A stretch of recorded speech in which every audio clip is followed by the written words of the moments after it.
দিল্লিতে কাজে গিয়ে বাড়ির দেওয়াল ভেঙে চাপা পড়ে একই পরিবারের 4 জনের মৃত্যু হয়। শোকের ছায়া গোটা নওদায়। মৃত 4 জনের বাড়ি মুর্শিদাবাদের নওদা থানার গঙ্গাধারী এলাকায়। পরিবার সূত্রে খবর, শনিবার সকালে দিল্লিতে যে বাড়িতে ভাড়া থাকতো সেই বাড়ির দেওয়াল ভেঙে চাপা পড়ে একই পরিবারের 4 জনের মৃত্যু হয়। আহত হয়েছেন ওই পরিবারের আরও একজন। মৃতদের নাম রুবিনা বিবি, হাসিনা খাতুন, রবিউল শেখ ও রূপসানা খাতুন। স্থানীয় সূত্রে খবর, বাড়ির ছাদ তৈরি করতে দিল্লিতে ফেরি করার উদ্দেশ্যে পাড়ি দিয়েছিলেন একই পরিবারের বেশ কয়েকজন। শনিবার মর্মান্তিক দুর্ঘটনায় 4 জনের মৃত্যু হয়। এলাকা জুড়ে নেমে এসেছে শোকের ছায়া। ব্যুরো রিপোর্ট, চেতনা নিউজ। দুটোই মেয়ে। কতদিন আগে কাজে গেছিল ওরা? কাজে যাওয়া 1 মাস হলে মনে হয়। ছোট বেটা বউ লাতনি 1 মাস হলে যাওয়া, আর বড় ছেলে বৌমা আর একটা বাচ্চা নিয়ে ওরা আগেই গেছিল। ওদের যাওয়া মনে হয় 6 মাস হয়ে যাচ্ছে। কতদিন থেকে ওখানে কাজে যায় দিল্লিতে? অনেক দিন থেকে যাওয়া আসা করে, আসে যায়, গরিব মানুষের যায়। আমার এটা দেওরের ছেলে।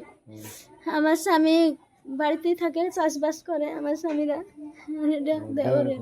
হ্যাঁ। আপনার নাম? আমার নাম আদরে। আমি বেলা 12:30 একটার সময় শুনলাম যে খসুর ছেলে ফরোজের লাতি দিল্লিতে কাজে গেছে। উত্তর দিকে দাও। দিল্লিতে কাজে গেছে।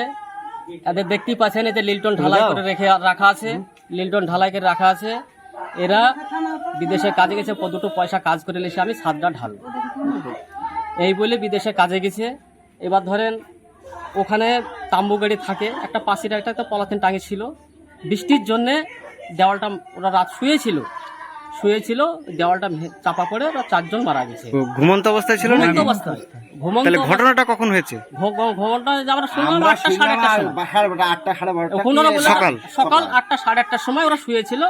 আর কে একটা রান্না করছিল বাইরে, সে বেঁচে গেছে। বড় যে রোবেল মারা গেছে তার বউটা রান্না করছিল, আর বাকি ওরা ঘরেই ছিল। এবার ওই দেওয়ালটা পড়ে ওরা মারা গেছে। এবার কেউ বের করতে পারেনি। এবার ঠিকাদার দৌড়ে, ওখানকার ঠিকাদার এসছে, এসে টেনে বের করেছে। কিভাবে জানলেন আপনারা দেওয়ালটা? ওখানে যে ঠিকাদারে যার আন্ডারে কাজ করে সে ফোন করে বললো যে ওরা দেওয়াল ভেঙে পড়ে মারা গেছে। ওখান থেকে পাশের একটা মেয়ে, একই পরিবারের 4 জন। পরিবারের 4 জন।